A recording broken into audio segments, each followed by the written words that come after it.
Shalom, Anda mendengarkan Special Empowering Khotbah Kristen yang dibawakan oleh Pastor Cahya Adi Chandra.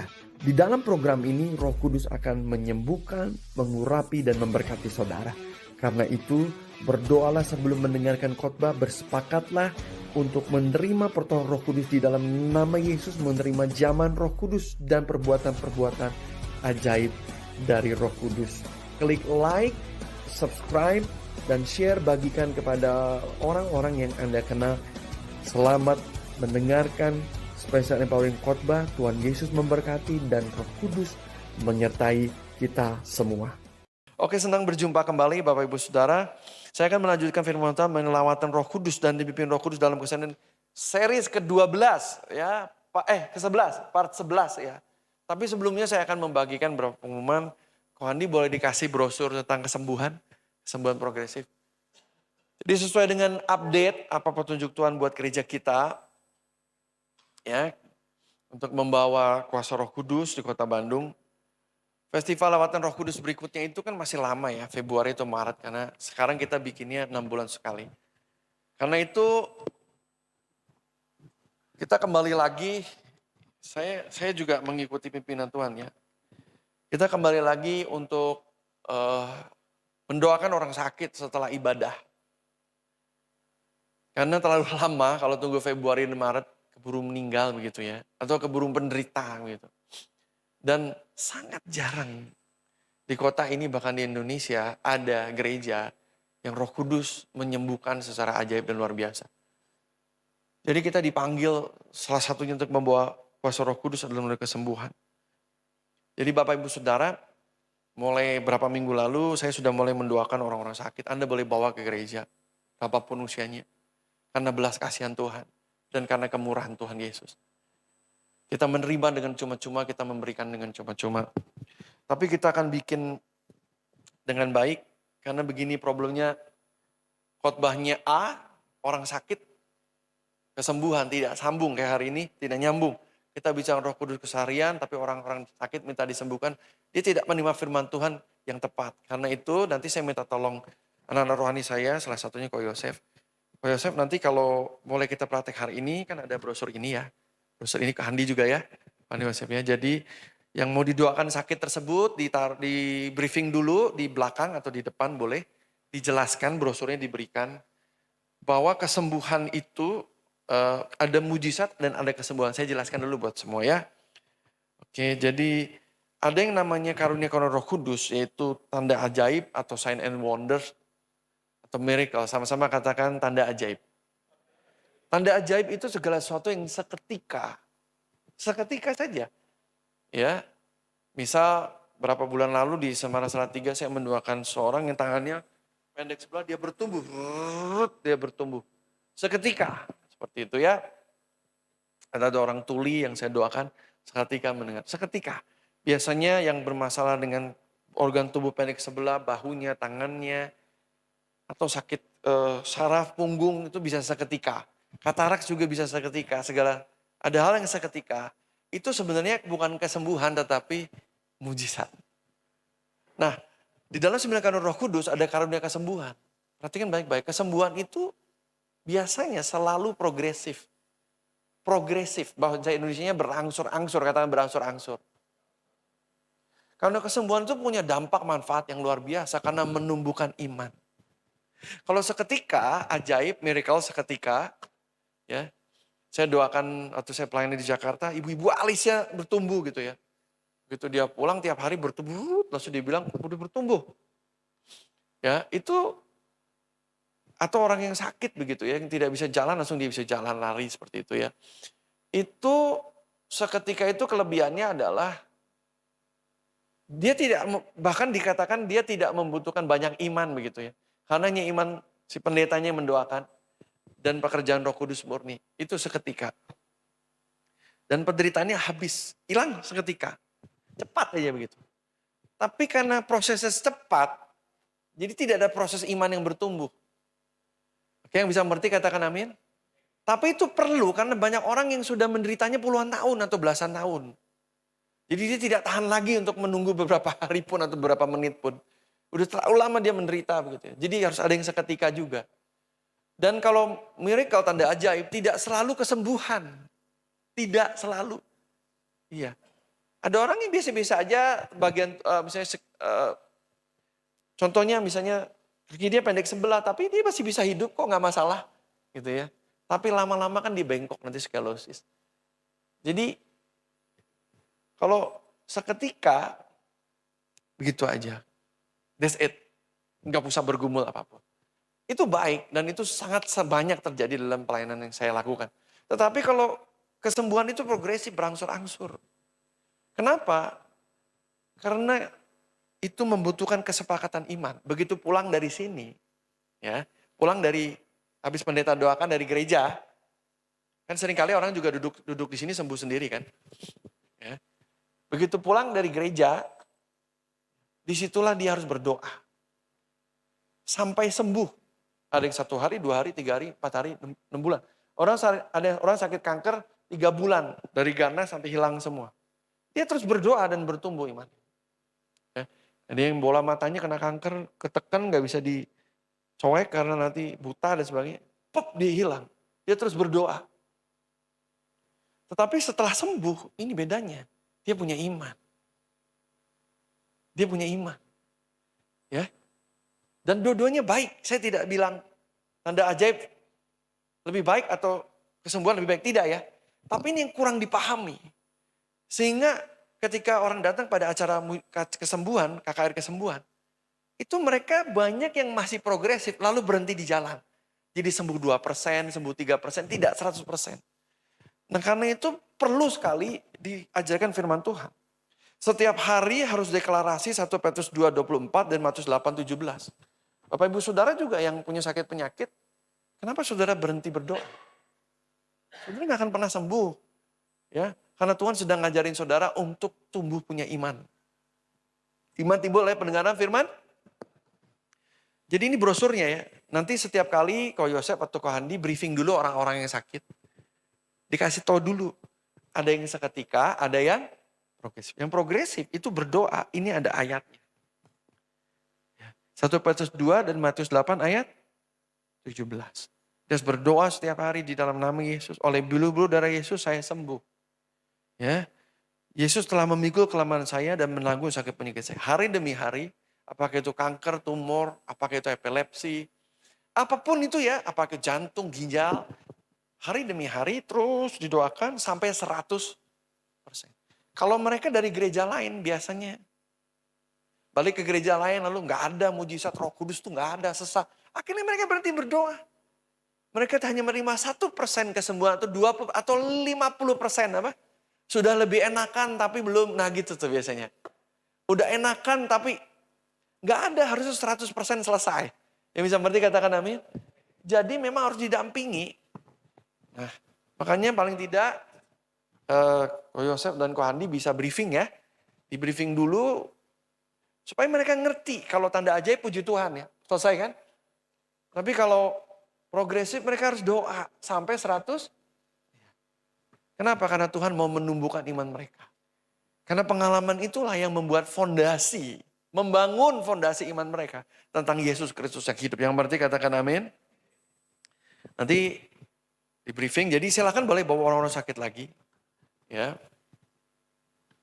Silakan bawa lagi. Masih ada kursi kosong beberapa. Gereja kita itu boros space kosong untuk rebah. Ya. Kemana-mana kalau saya pergi orang tumpang tindih semua karena maju sampai depan. Orang rebah tumpang tindih gak ada tempat sampai saya parkirin dulu. Maju kanan kiri. Kalau mau didoakan di sini kan kita beri tempat space. Ya. Nah jadi bilang kiri kanan, kita bisa membawa orang sakit setiap minggu bilang kiri kanan. Kejutannya buat saya juga kejutan. Karena segmen kita itu 50 tahun ke bawah, harusnya 45 tahun ke bawah. Dan biasanya orang sakit 50 tahun ke atas. Jadi nanti yang sakit sembuh tidak direkomendasikan kalau umurnya 50 tahun ke atas tertanam di kita. Tidak. Kalau mau jadi visitor boleh-boleh aja. Visitor itu datang ikut ibadah, boleh-boleh saja. Semua boleh jadi visitor. Banyak pendeta, penatua datang juga luar kota jadi visitor, nggak apa-apa.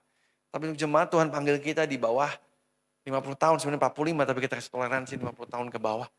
Karena itulah segmen diberi kita kepercayaan. Kita tidak bisa melayani dengan ide-ide dan kemauan kita. Gak ada pengurapannya nanti percuma, tidak ada urapannya. Itu tidak bisa memfollow up dengan baik juga.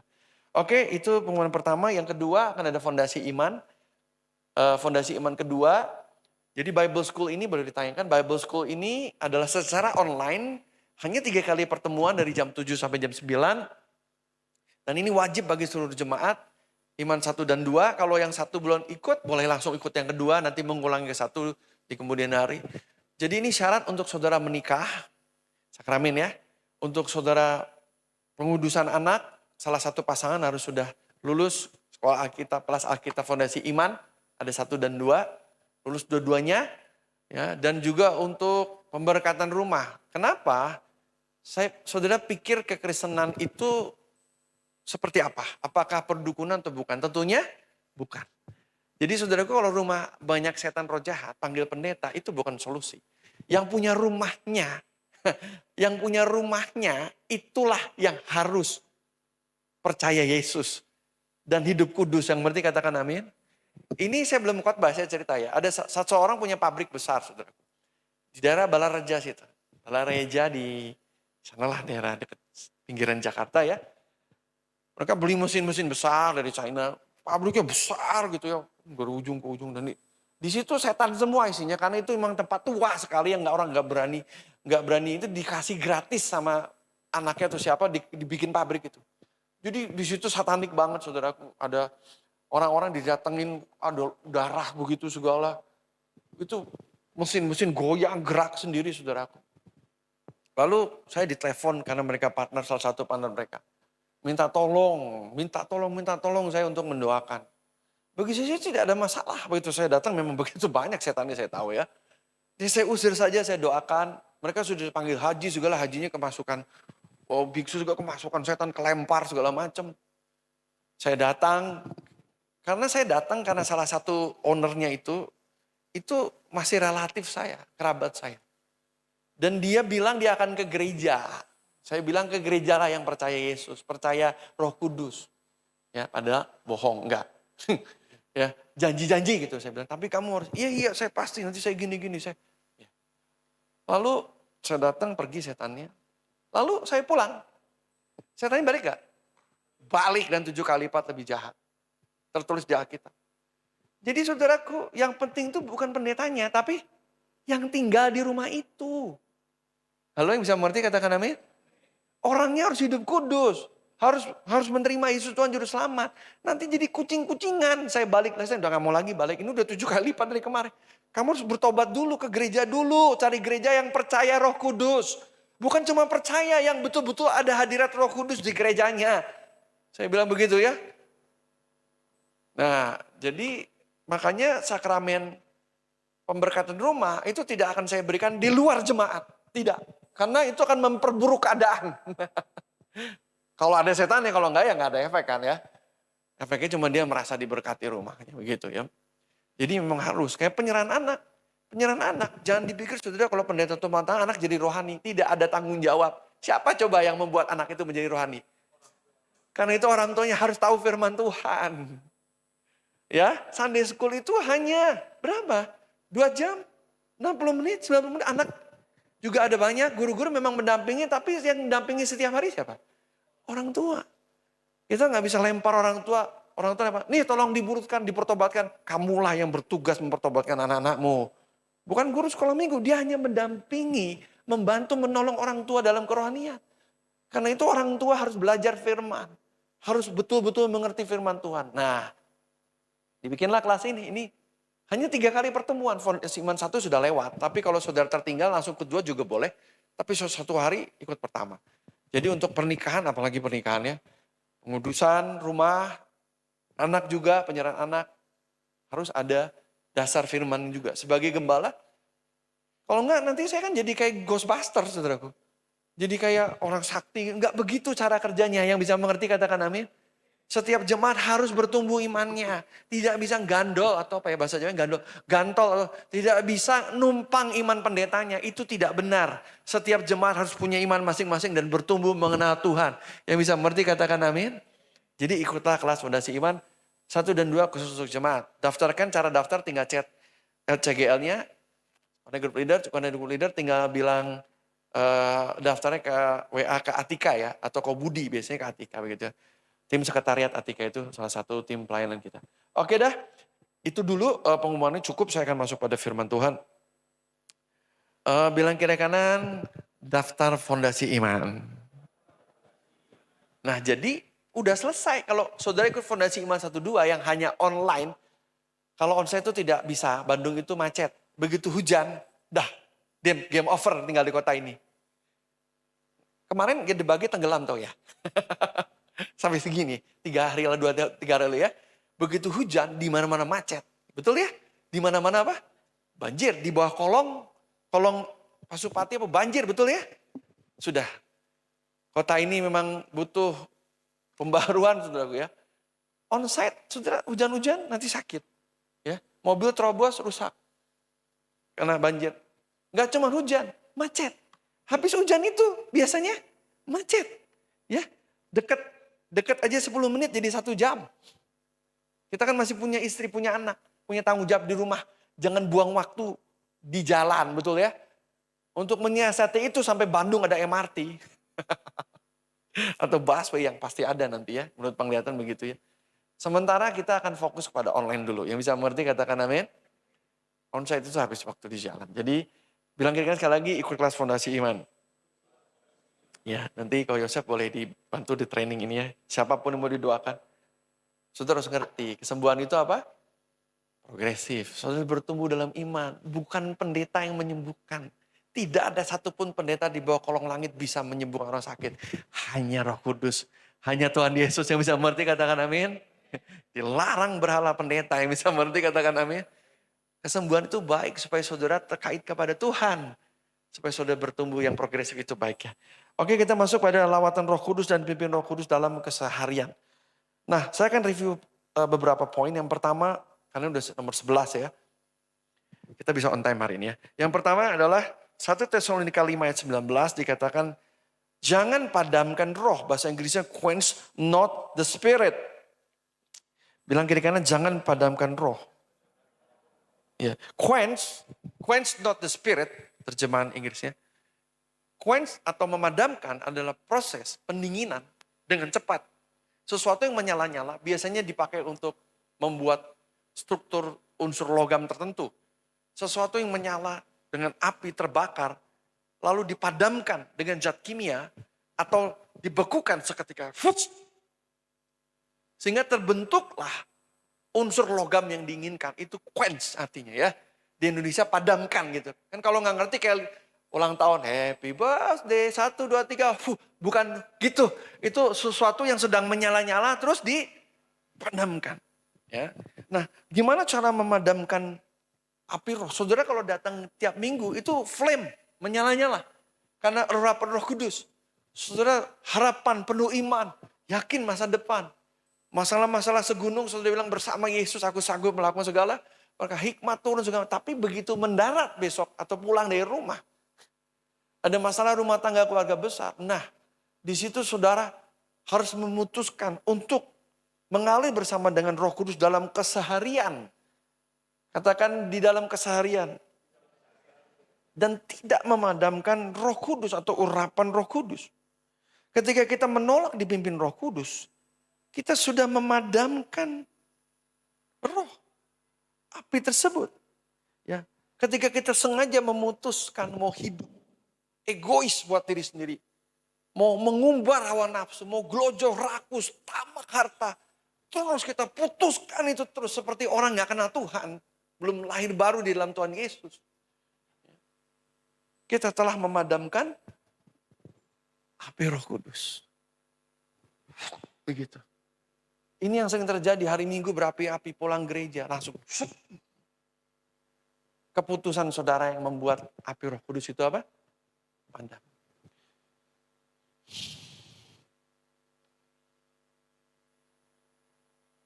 Ada satu kisah yang menarik saudara.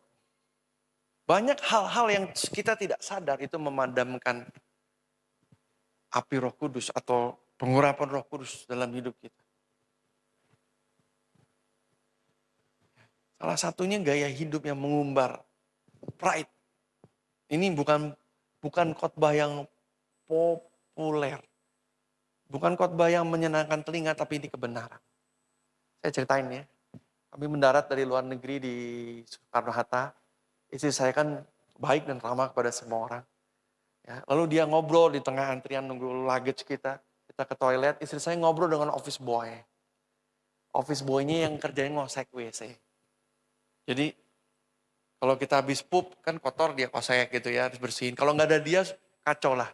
Banda. Pokoknya kalau nggak ada orang-orang ini tuh, ini sangat dibutuhkan. Ya, kebersihan itu penting. Ya, ini orang-orang penting, saudaraku, di garis depan di dalam dunia industri jasa ya, terutama bandara gitu. Tapi berapa sih gaji mereka? Betul ya? Betul ya? Kadang orang-orang yang penting ini gajinya karena pendidikan dan lain-lain, mungkin hanya kerjaan fisik, pentingnya secara fisik, bukan secara strategis. Jadi gajinya ya mungkin UMR atau di bawah UMR gitu ya. Lalu dicurhat sama istri saya begini, anak saya Bu, saya juga gak ngerti itu kenapa bisa curhat. Istri saya kan gitu, dikit-dikit orang curhat, saya juga. Jadi jalan dari sini ke bawah bisa 3 jam, ketemu orang curhat, anak-anak saya mau pingsan kelaparan.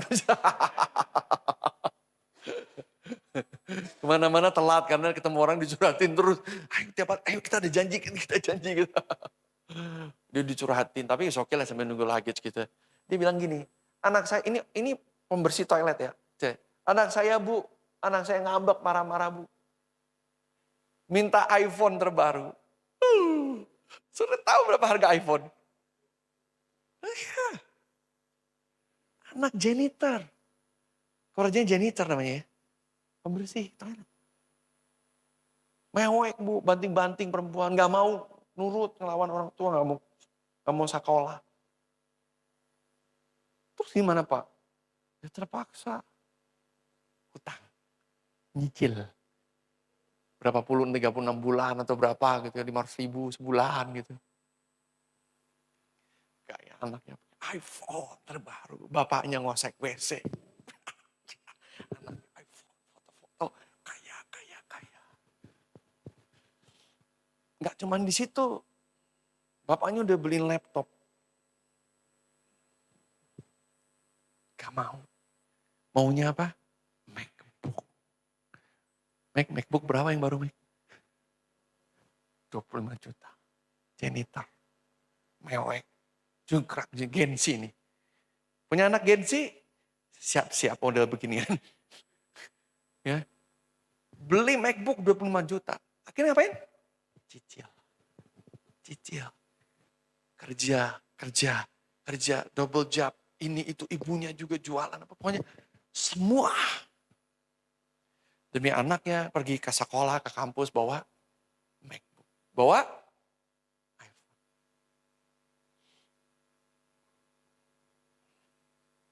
Itu yang namanya mengumbar pride. Jelas gak sih? Kalau pendapatan saudara 100 juta atau 200 juta sebulan, ini gak apa-apa tiap tahun ganti iPhone seri terbaru. Receh lah. Ya. Kalau pendapatan saudara 100 juta atau 200 juta, ganti MacBook seri terbaru tiap tahun, itu gak masalah. Tapi kalau janitor, ya orang berhutang segala sesuatu, gesek, kreditkan, ngutang, pinjol, demi apa? Demi tampil gengsi. That quench the spirit. Saudara mesti bersyukur punya pendeta model saya. Dari atas sampai bawah gak ada pride-nya sama sekali. Iya, banyak pendeta sulit sekali untuk memberi keteladanan ini. Karena dari atas ke bawah jamnya ada yang 2 miliar, jasa yang 500 juta, mobilnya yang 3M gitu ya. Untung saya hidup sederhana. Jadi tidak mudah bagi saya mengkhotbahkan sesuatu yang memang sudah saya hidupi. Yang memang sudah, lebih baik saya menabung, lebih baik buat pendidikan anak saya kuliah. Be smart lah, kaya pun harus be smart. Ya, karena uang datang dan pergi sesuka hatinya karena si pride itu tiba. Yang bisa mengerti katakan amin. Jadi saya tidak anti Apple dan MacBook. Itu memang bagus. Dan memang content creator sebaiknya punya. Content creator ya, biar lebih cepat beres kerjaannya. Itu memang bagus. Itu memang berkualitas, saudaraku. Iya, dan gak gampang dihack. Tapi cukupkan dengan apa yang kita beli karena fungsi, bukan pride. Saya tidak alergi mobil mewah juga, enggak. Saya mengerti banget, saudaraku, kalau sering pergi jalan tol, pergi ke Pantura. Belilah mobil 4.000 cc, saya mengerti. Saya mengerti kalau saudara direktur, saudara beli BMW, memang itu perlu untuk supaya klien Anda tenang, tidak mengira Anda kere begitu. Ya, asal jangan juga ngutang belinya. It's okay. Saya tidak anti barang mewah. Tolong dipahami. Tolong dipahami ya. Saya mengerti betul kita perlu MacBook dan iPhone. I know. Tapi berapa penghasilan kita? Ya, bisa mengerti, katakan amin. Gak apa-apa kalau penghasilan banyak tinggal nyingsing beli iPhone tiap tahun is okay. Tapi kalau gesek, pinjol demi begituan, itu memberi makan apa? Right. The quench the spirit. Ya, hidup penuh hutang is quenching the spirit. Tahu nggak? Kita harus merdeka sehingga kita bisa melaksanakan itu dan berkat Tuhan tidak terbatas. Karena jalan Tuhan itu jalan berkat, bukan jalan hutang. Yang bisa mengerti katakan amin. Pengusaha boleh-boleh saja kalau mengambil bukan hutang, tapi mengambil bukan debt ya, tapi loan. Loan itu misalnya beli mobil buat transportasi truk atau mobil barang, kirim barang. Dihitung-hitung nanti yang bayar juga pengeluaran perusahaan. Saya masih bisa mengerti gitu. Nggak apa-apa, wajar gitu ya. Anda sewa, beli aset, pabrik lalu digolangin, lalu ada cicil, KPR. It's okay. Saya bicara untuk konsumsi pribadi, bukan buat bisnis. Yang berarti katakan amin. Iya kan? Saudara tahu kasus Sritek? Itu kan bukan buat bisnis, buat pribadi kan dibeliin aset. Ikutin ya ceritanya ya. Sekarang pakai baju KPK kan? Jadi saya tidak bicara untuk pinjaman bisnis ya, untuk produksi ya. Bukan ya, saya bicara untuk apa? Konsumsi gaya hidup pribadi. Lain lagi, itu kita harus bicara lain mengenai. Memang sebaiknya para pebisnis bayar cash segala sesuatu. Karena kalau terjadi sesuatu dengan moneter, ya dengan bank diras segala macam, dengan kayak COVID kemarin, ya atau suku bunga tinggi atau apapun, mereka tetap di atas dan tidak pernah turun. Ya, tapi itu pilihan, ya dan toh Tuhan juga masih menyertai. Ya, tapi saya bicara konsumsi pribadi. Nah, itu contoh quench the spirit. Saudaraku, cerita anak janitor tadi itu terjadi rata-rata cek. Mayoritas Gen Z begitu. Ponakan saya harus Nike-nya yang 2 juta lagi. Sepatu. Semua harus branded. Pada ayahnya kadang minus, kadang enggak bisnisnya. Nah jadi, ya dimulai dari kita orang tua. Yang bisa mengerti berikan keteladanan. Kalau kita gila-gilaan, anak kita lebih gila-gilaan dari kita cara hidupnya ya. Saya akan lanjutkan ya. Jangan memadamkan tadi, quench the spirit dengan mengumbar gengsi. Ya, nanti saudara pamer di Instagram ya. Akhirnya kasus Saroni terjadi. Iron Man-nya dibawa jam 11 malam diambil. Ya, sampai pakaian dalam istrinya juga diambil, saudara. Itu bukan hanya di Indonesia loh. Di beberapa negara, anggota DPR yang suka pamer, demo rusuh loh. Iya, Nepal dan beberapa negara Filipina dan mereka tidak tahan. Di tengah orang lain miskin, mereka pamer, saudaraku. Kayaknya boleh saja, tapi pamer jangan. Gunakan media sosial dengan hikmat, dengan bijaksana untuk jadi berkat, bukan pamer. Yang mengerti katakan amin? Iya. Nah jadi jangan memadamkan roh, quench the spirit. Hari ini saya bisa khotbah agak lama nih puji Tuhan. Gak tahu nanti di akhir di akhir berkat perutusan ketawa.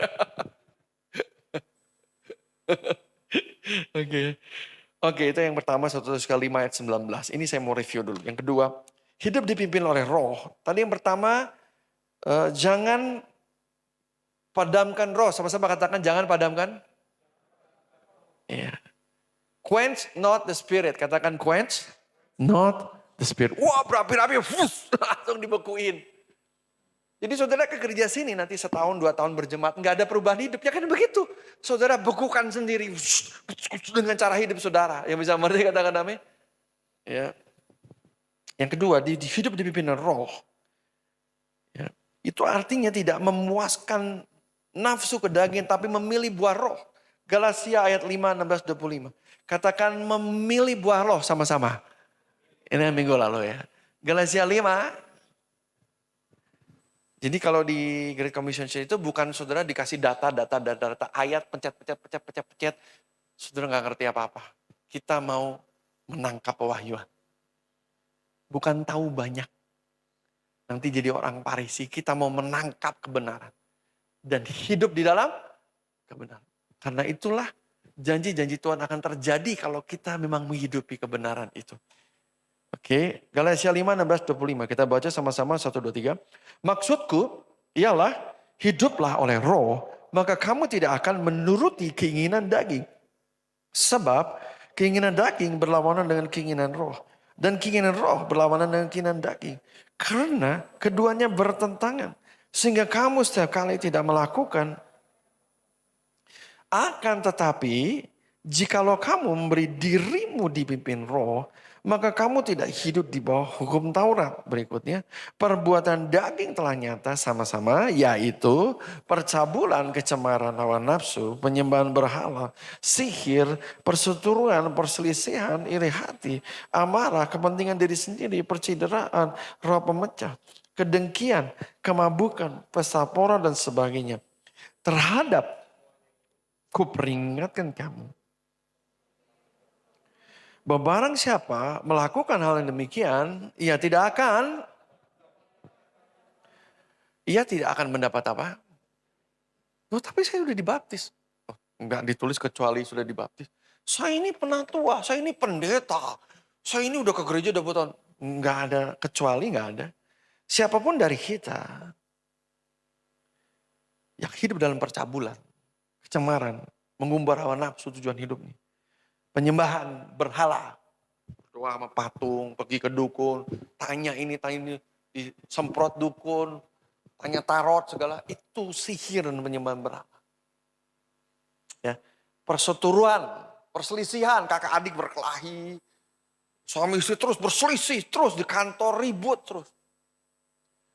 Karena apa itu? Karena iri hati biasanya. Berikutnya kan perselisihan apa? Iri, amarah, di rumah marah, di kantor marah, sama anak marah, sama orang tua marah, penuh dengan amarah. Kepentingan diri sendiri, percideraan dan roh pemecah, kedengkian, mabuk. Minum anggur boleh tapi jangan mabuk. Perjamuan kudus juga anggur loh. Tapi minumnya kan cuma seksologi. Enggak, inilah tubuh Kristus, kita sebotol, semua pulang mabok semua kan enggak. Minum anggur tuh boleh loh, tapi jangan sampai loh perjamuan kudus itu anggur loh. Itu wine. Anggur itu wine betul. Ya, bukan itu Fanta isinya saudaraku ya. Oke. Pesta pora dan sebagainya. Terhadap semuanya itu. Memperingatkan kamu. Seperti yang telah kubuat dahulu. Barang siapa melakukan demikian. Ia tidak akan mendapat apa? Bagian dalam. Jadi kita perlu lihat kelakuan hidup kita. Siapapun kita, status pelayanan kita, nggak peduli sekaya apapun kita. Kalau kita masih hidup di dalam perbuatan daging tadi, mengumbar dengan sengaja, bukan jatuh ya.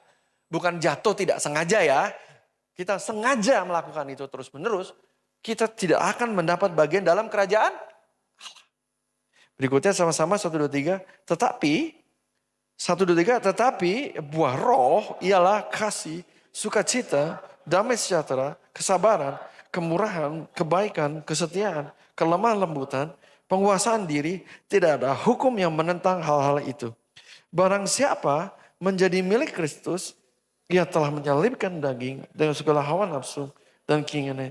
Jikalau kita hidup oleh roh, baiklah hidup kita juga dipimpin oleh roh. Berikutnya, janganlah kita, masih ada? Ayat 26, saya baca ini ya. Janganlah kita gila hormat. Desire of vain glory dalam bahasa Inggrisnya.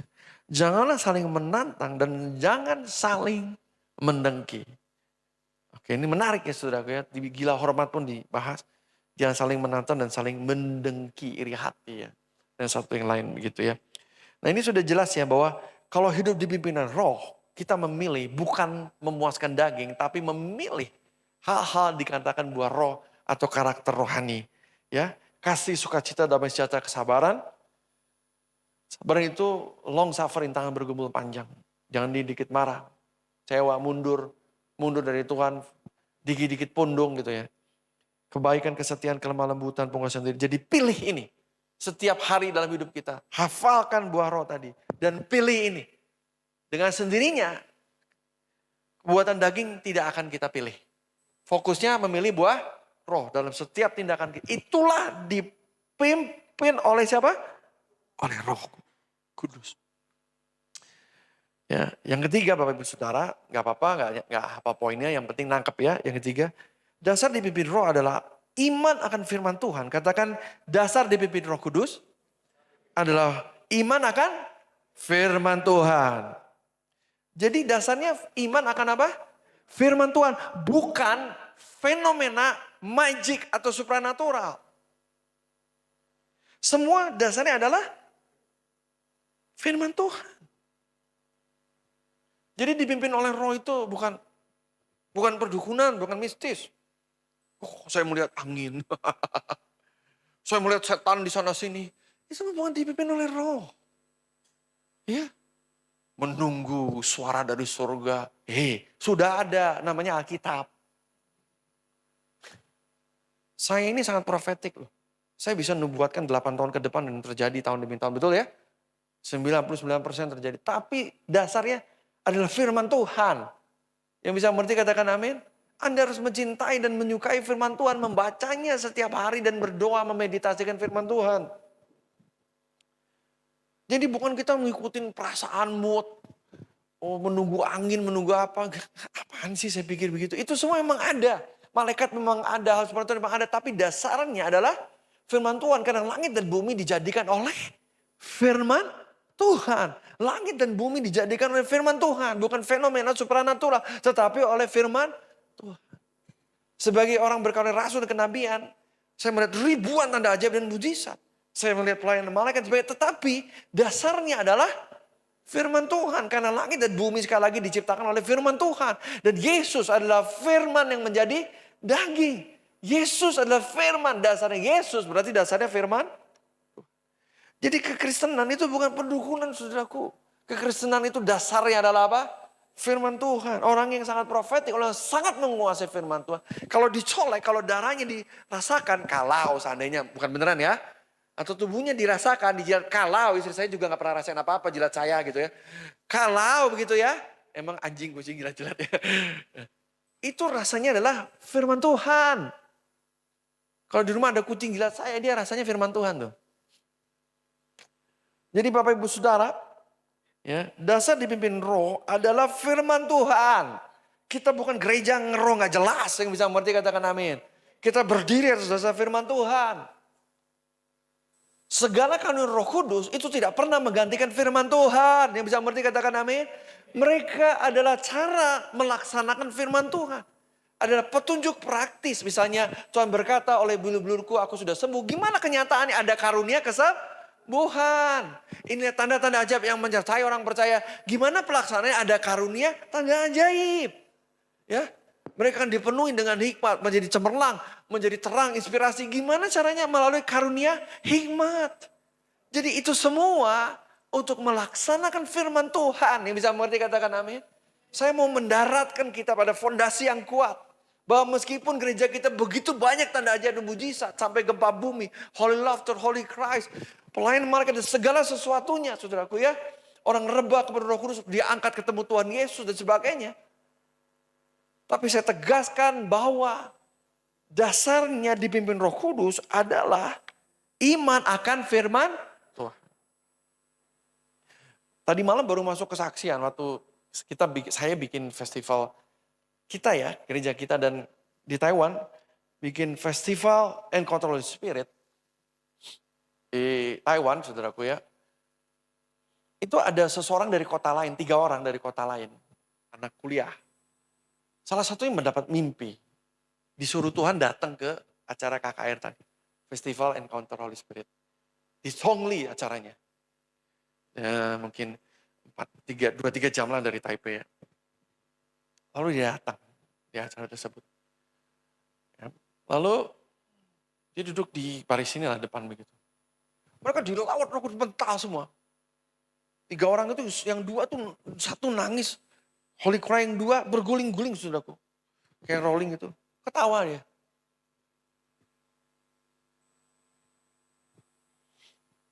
Mereka dari kota lain. Mereka baru ketemu namanya Tuhan yang hidup. Holy Spirit. Penuh sukacita hidup mereka. Dan mereka ambil program kuliah sambil kerja. Itu berat banget. Kerjaannya berat banget, ditambah kuliahnya berat banget gitu ya. Lalu pulangnya pendetanya minta tolong ini mau balik ke kotanya, tolong didoain. Saya betul, kamu akan dipakai Tuhan. Kamu akan membawa gini-gini gitu ya. Tapi Tuhan akan berbicara kepada kamu. Apa yang saya sampaikan itu adalah pergumulan hidup mereka. Lalu mereka bertobat. Ada sesuatu lah. Lalu mereka bertobat. Dan Tuhan akan berbicara kepada kamu. Lalu minggu depan ya mereka cari gereja lokal, kita berpartner. Kita sama EFJ berpartner ya, EFJ Taipei dan EFJ Chongli. Mereka minta didoakan dari masalah-masalah mereka, mau bertobat, mau pelepasan. Lalu berikutnya benar Tuhan berbicara, menghampiri mereka. Tuhan bilang mereka harus dibaptis. Kemarin mereka dibaptis, fotonya dikirim ke saya.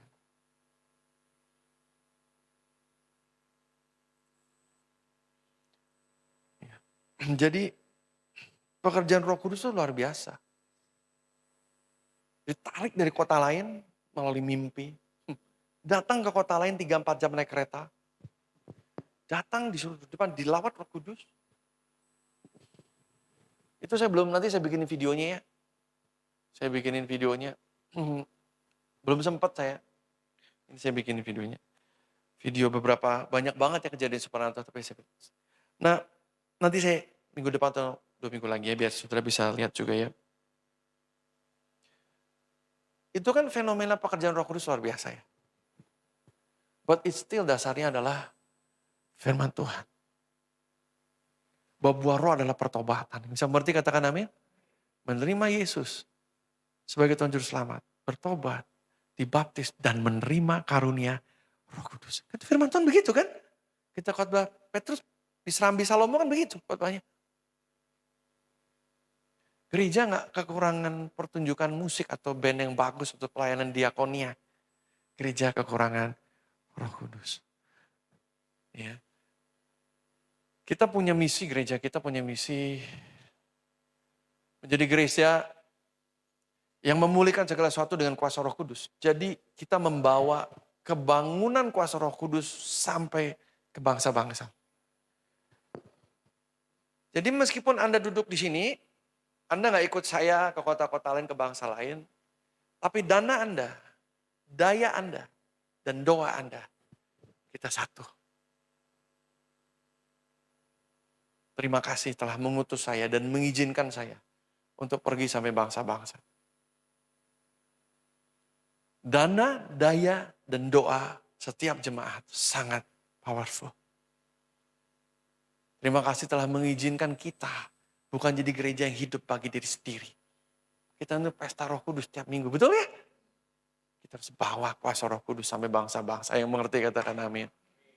Tetap dukung doa. Ya. Dan saya mau ingatkan bahwa kebangunan rohani juga terjadi di dalam kita. Rumah tanggamu dipulihkan. Sakit penyakitmu disembuhkan. Kau membawa jiwa-jiwa mengenal Tuhan Yesus. Melalui hidupmu yang jadi terang, inspirasi, berkat bagi banyak orang. Yang mengerti katakan amin. Pemuritan dimulai dari rumah sendiri. Kebangunan rohani kuasa Roh Kudus dimulai dari rumah kita. Yang bisa mengerti katakan amin. Karena gereja terkecil ada rumah atau keluarga. Jadi saya ajak kita semua mengalami itu semua. Dan Tuhan akan bawa kita pada great quantum leap. Lompatan besar setiap dari Bapak Ibu Saudara tanpa kecuali. Termasuk visitor boleh saja. Terus aja visit kita gak apa-apa. Gak jadi jemaat selama-lamanya juga gak penting. Saudara boleh datang menikmati Roh Kudus. Jadi di kita tidak wajib jadi jemaat ya. Saudara boleh jadi visitor sampai Yesus datang kedua kali juga gak apa-apa. Ya. Boleh silakan aja gitu ya. Ya. Tapi kalau saudara berjemaat di sini, masuk ke dalam visi dan sama-sama kita menjadi berkat. Nanti di surga Tuhan bilang terima kasih karena kamu dan seluruh gerejamu telah membawa ratusan jiwa, ribuan, berjuta-juta orang penuh dengan Roh Kudus dan masuk kerajaan surga. Boleh kan tepuk tangan bagi Tuhan Yesus. Haleluya. Sukacita ya di gereja penuh kuasa Roh Kudus ya. Kalian duduk di sini tapi berkatnya sampai bangsa-bangsa. Yang bisa mengerti katakan amin. Mari satukan hati Bapak Ibu Saudara. Kita harus lihat orang-orang bukan ke gereja. Ke gereja mau orang udah capek ke gereja yang sakit tetap sakit. Yang miskin tetap miskin. Yang berzina tetap berzina. Pemain musik juga pulang. Pemain musik tuh banyak ini. Pendeta khotbah mereka keluar ngapain? Ngerokok. Hey! Pernah lihat banyak sudah pemain bayaran, pemusik bayaran, pendeta bayaran, pengkhotbah bayaran. Main film horor pula dan sebagainya. Oh Jesus Christ.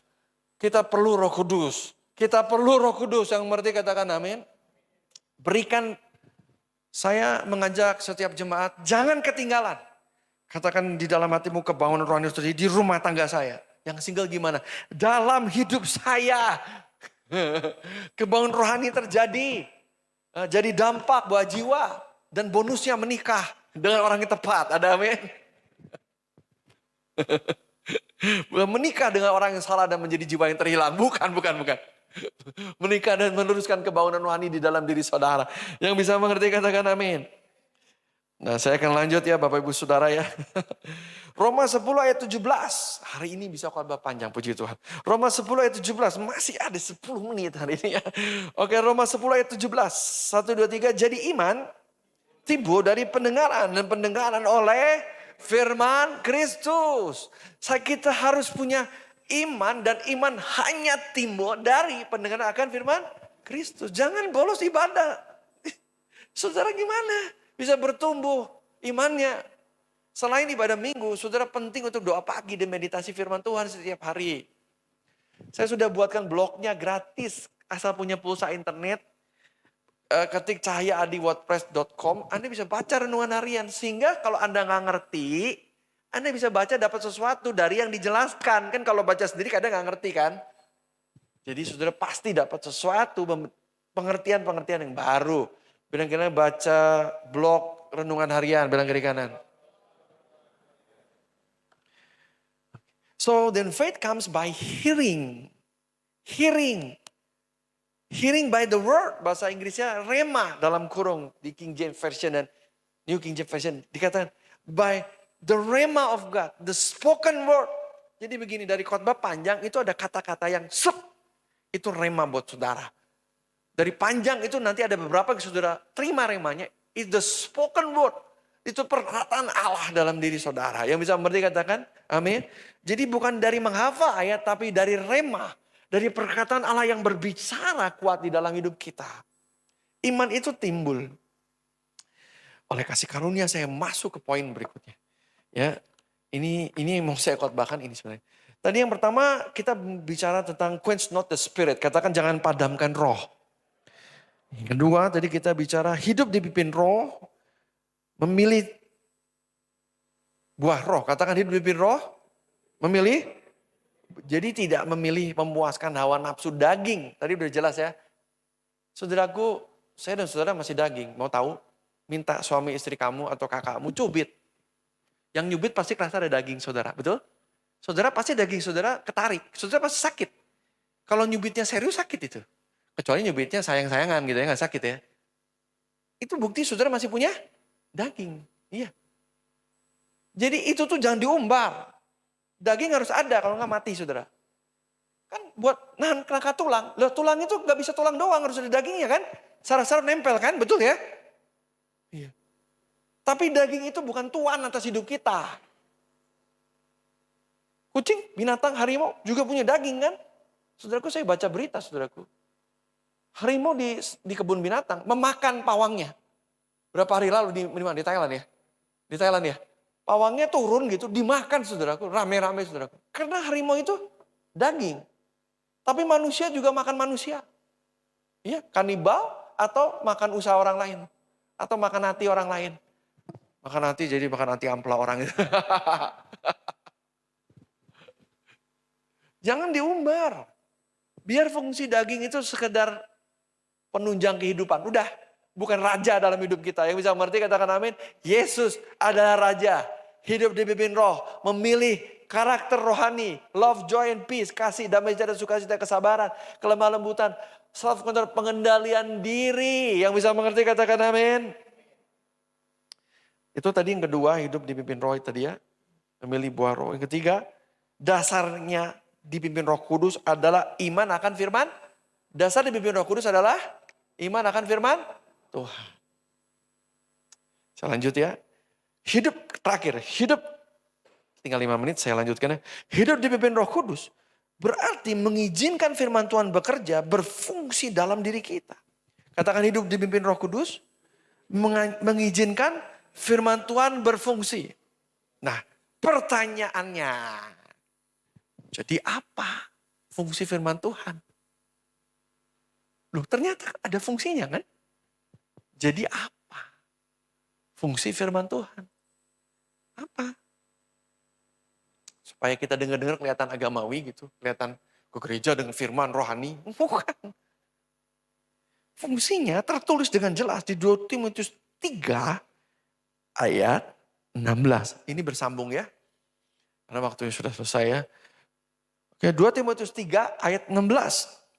Sama-sama, segala tulisan yang diilhamkan Allah memang bermanfaat untuk mengajar, untuk menyatakan kesalahan, untuk memperbaiki kelakuan, dan untuk mendidik orang. Oh, ternyata banyak ya. Kalau seorang pengkhotbah tidak deliver ini, dia tidak berkhotbah, dia motivator. Jadi kalau sudah dengar khotbah gitu ya, aduh kayak buat saya gitu ya. Itu si pengkhotbah berfungsi. Firman Tuhan yang dibagikan apa? Berfungsi. Dipimpin oleh Roh Kudus atau mengizinkan firman Tuhan apa? Berfungsi. Coba kita bahas. Ini bersambung ya, kita akan dalami. Minggu depan saya di Bandung ya. Oh, saya masih di Bandung minggu depan ya. Oke. Saya baca ya. Segala tulisan di Allah yang bermanfaat untuk mengajar. Katakan mengajar. Nih. Jadi dengar khotbah itu untuk diajar. Halo, yang bisa mengerti katakan amin. Diajar. Diajar. Bukan untuk cari kesalahan dan mengkritik. Gak sekolah Alkitab, saya udah sekolah Alkitab, udah S2. Kurang jadi dokter, gak mau capek saya. Cukup lah S2. Selalu orang, jadi gini. Ya, kita tuh spirit datang dengan firman atau pagi-pagi kalau baca Alkitab. Itu mau di apa? Diajar. Spirit kalau mengerti, kalau kamu mau dipimpin pada dimensi supranatural Roh Kudus, ada dimensi firman Tuhan. Di mana Anda mengerti betul firman Tuhan itu mengajar. Sampai hari ini saya sudah baca kita berpuluh-puluh kali, saudara bolak-balik jadi itu terus memberikan ajaran buat saya. Jangan gini, oh benar. Tuh buat istri saya tuh. Kalau kita pikir buat kamu, kamu tidak diajar. Kamu sedang menggebuk orang lain dengan firman Tuhan. Menggunakan pendeta. Jangan sikut istrimu dan anakmu tuh dia. Enggak, fokus buat saya apa? Kebanyakan orang sibuk buat orang lain. Saya udah suci, saya udah kudus, saya udah tahu. Saya tuh kenal Tuhan udah lama. Saya malah dalam karunia Roh Kudus yang 9-9-nya. Tapi saya terus belajar mengenal Tuhan karena dia itu tiada batasnya. Jangan merasa tahu saudaraku. Sombong sekali. Jadi yang pertama bermanfaat untuk apa? Untuk apa? Mengajar. Spiritnya dengar khotbah itu mengajar. Diajar. Saudaraku kalau saya sekolah teologi S2. Tapi ada penetraan gak sekolah teologi. Jangan saudara sombong. Gelarnya rendah apa sekarang. Bukan itu. Intinya Tuhan bisa pakai semua hamba Tuhan untuk mengajar firman Tuhan. Semakin banyak bahasa Ibrani, Yunani. Semakin banyak PowerPoint, ilustrasi. Malah gak ngerti apa-apa. Bisa mengerti katakan amin. Jadi spiritnya itu apa? Belajar. Kalau saudara nggak nangkap ini, saudara tidak hidup dipimpin oleh roh. Dipimpin Roh Kudus itu bukan supranatural, lihat ini. Hei, itu memang ada, tapi dasarnya adalah firman. Bagaimana spirit kita mau belajar, baru kita bisa masuk flow-nya. Flow dalam pengurapan Roh Kudus, kalau kita mau Saya sering doain orang ya, pengurapan Roh Kudus ya. Gitu ya. Itu balik ke saya. Saya sampai terdorong begitu. Hampir jatuh, saya kebablasan. Dia bounce. Jadi pengurapan Roh Kudus kalau dilepas itu, ini cerita experience di lapangan ya. Itu kalau orangnya punya daya serap, dia serap urapan itu. Dia dapat penglihatan, sakit sembuh, menerima wahyu, kalau rebah pun diangkat Tuhan ke surga, dia menyerap kuasa Roh Kudus. Tapi banyak orang didoakan, gitu dia balik, bounce back. Karena dia spiritnya, makanya itu tidak masuk dipimpin roh. Bukan mau diajar.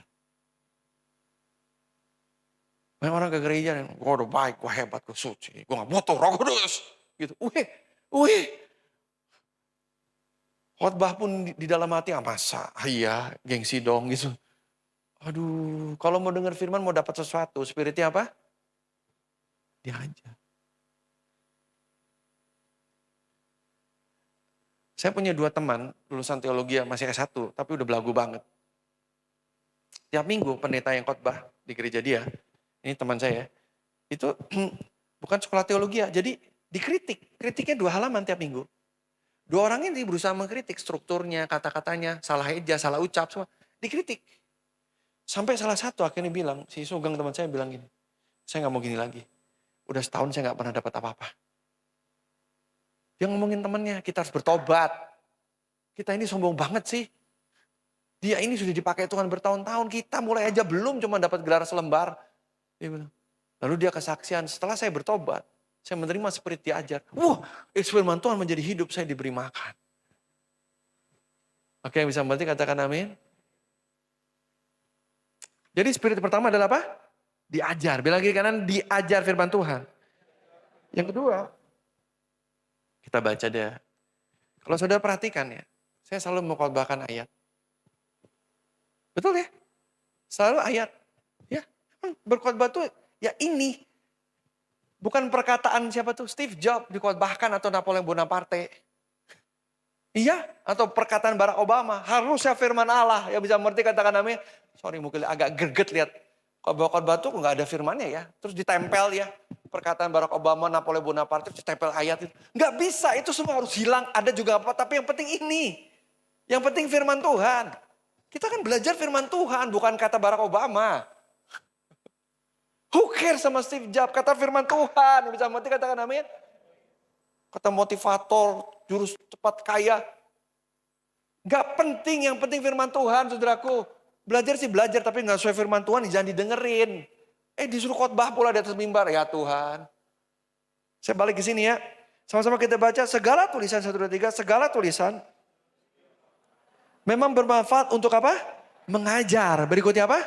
Untuk menyatakan nahlo. Untuk apa? Bilang kira nahlo bilang kira. Silakan. Tunggu dulu. Oh, kesalahan kamu bukan kesalahan saya. Kan saya, oh ya kesalahan pendeta. Bukan maksud saya. Kita masing-masing, halo. Kalau saudara sibuk, oh ya itu salah dia. Saudara gak akan dapat apa-apa. Saudara hanya orang yang menghakimi di rumah Tuhan. Padahal bukan Tuhan. Tidak ada dari kita yang luput dari kuasa firman Tuhan. Yang mengajar dan menyatakan Saudaraku, kita belum pernah jadi malaikat dan tidak pernah jadi malaikat. Dan malaikat pun punya kesalahan. Buktinya Lucifer dan sepertiga dilempar ke bumi. Salah. Kita masih jauh dari sempurna. Yang bisa mengerti katakan amin. Menyatakan apa? Bilang kira menyatakan kesalahan saya sendiri. Bilang kiri kanan. Mau jadi PR kalau saudara ke gereja dengar khotbah. Kok saya gak diajar apa-apa ya? Kok sepertinya tidak ada kesalahan saya yang terungkap. Anda butuh Roh Kudus. Anda butuh Roh Kudus. Yang bisa mengerti katakan amin. Untuk menyatakan kesalahan berikutnya sama-sama untuk apa? Nah, ini loh. Kok gereja ke gereja, bahasa roh, kelakuan tidak pernah berubah. Karena tidak mengizinkan Roh Kudus untuk Kalau mau hidup dipimpin Roh Kudus, biarkan firman Tuhan itu berfungsi. Tujuan firman Tuhan setiap khotbah adalah memperbaiki. Sudah lihat aja kalau ada orang yang khotbah, tidak ada mengajar, tidak yang salah, tidak berbaik kelakuan, tidak mendidik orang yang kebenaran. Mungkin itu motivator, bukan khotbah. Boleh-boleh saja, tapi jangan di mimbar.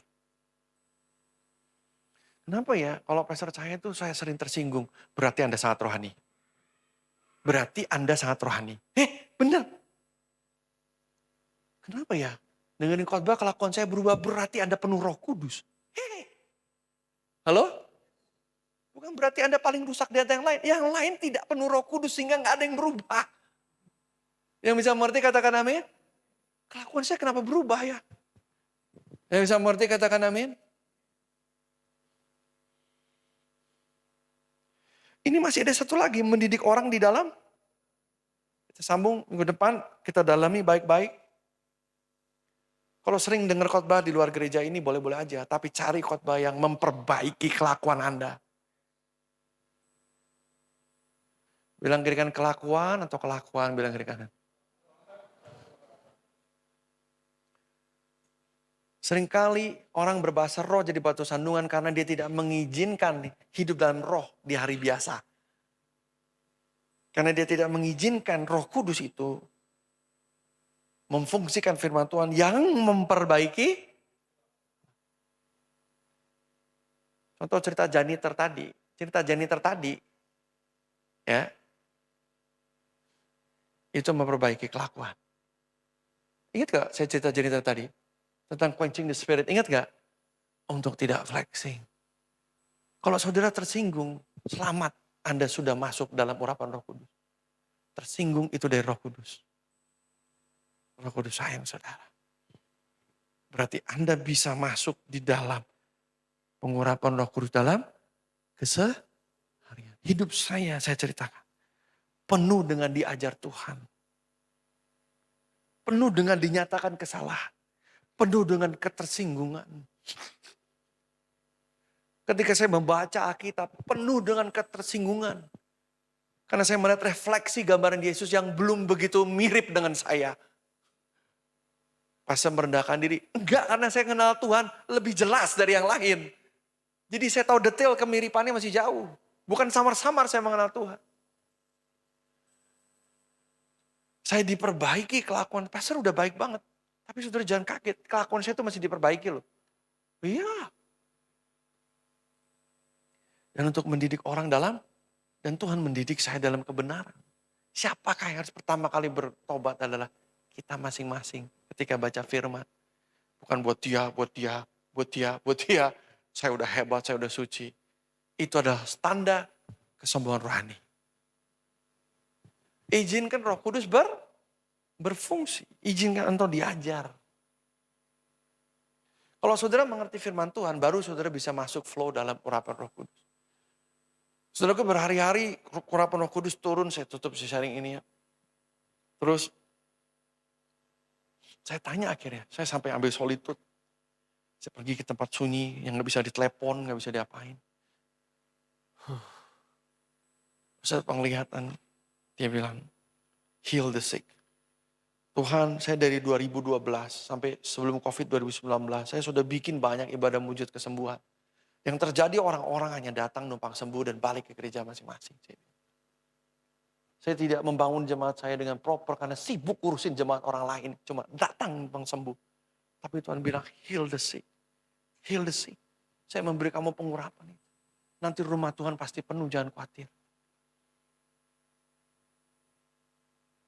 Ada satu level belas kasihan yang baru. Tuhan turunkan atas saya. Akhirnya Tuhan, oke dah. Saya akan doa orang sakit lagi. Ya. Dan saya percaya gereja akan penuh dengan murid doang.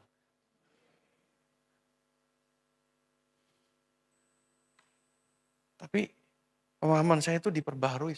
Saya juga manusia. Ya, saya juga manusia. Kelakuan saya, salah pikir, saya diajar Tuhan. Dalam gini ya, ya. Setiap musim rohani, sekarang kita masuk dalam kebangunan rohani Great Quantum Leap ya. Anda harus belajar banyak. Anda nggak bisa bekerja seperti dulu. Meskipun dulu udah jujur, udah benar, nggak bisa. Bisa ikuti saya nggak? Anda nggak bisa jangkau orang seperti dulu, meskipun dulu udah baik, udah jujur, Anda harus berubah. Di segala sesuatu ada masa dan waktunya. Ada mengizinkan yang supranatural dan mujizat itu terjadi dalam hidupmu. Berikan ruang buat Roh Kudus. Kalau Anda ada kesulitan, di dalam masa ini Anda harus melihat bahwa di sini keajaiban akan terjadi. Bukan Anda malah kecewa dan pahit nyalain Tuhan. Segala sesuatu ada masa dan kita harus terus-menerus dididik dan diajar oleh firman Tuhan. Kita bersambung minggu depan ya.